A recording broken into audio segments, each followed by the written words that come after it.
Madam आता आम्ही गरीब राहिलेलो नाही, आम्ही आता श्रीमंत झालो आहोत. आमच्याकडे 2 बैल आहेत, एक काळा एक पांढरा.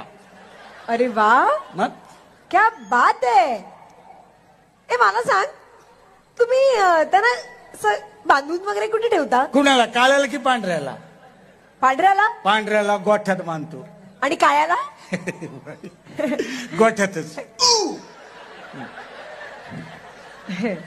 त्यांना असं पाणी प्यायला वगैरे कुठे घेऊन जाता? कुणाला, काळ्याला की पांढऱ्याला? काळ्याला. काळ्याला नदीवर. आणि पांढऱ्याला? त्याची लय नाटक बाई.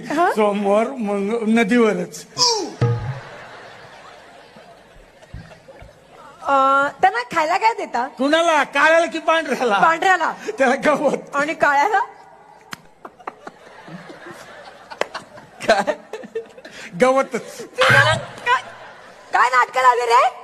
हा, तेच तेच सांगतोयस. कशाला विचारतो मग? पांढरा का काळा? पांढरा काळा रे. काय? हा? अहो बाई, काळा माझा प्रिय बैल आहे. आणि पांढरा? तो पण प्रियच आहे. त्या हाताची देईन ना एक. पण मला ना तो काळा बैल जास्त आवडत नाही. का? तो रोज 5 लिटर दूध देतच नाही. आणि पांढरा? बैल आहे, दूध कसं देईल? काय बाई, कानाखाली बाजवी ना, जास्ती आगाऊपणा नकोय मला. मूर्ख.